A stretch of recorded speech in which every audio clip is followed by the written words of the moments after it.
ए थांब थांब आता नाही आधी बसून बघा. कोकणचो रुबा भारी माझ्या कोकणचो बाई तो रो भारी दिसते भारी गणपतीची स्वारी अन आला धादिस मामाच्या घरी मालवण चिपळूण सावंतवाडी माझ्या कोकण गावांचो दिमाग भारी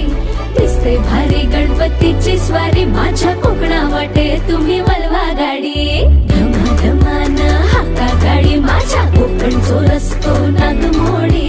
कारी न येवा बशी न येवा नाही तर सुसाट आगीन गाडी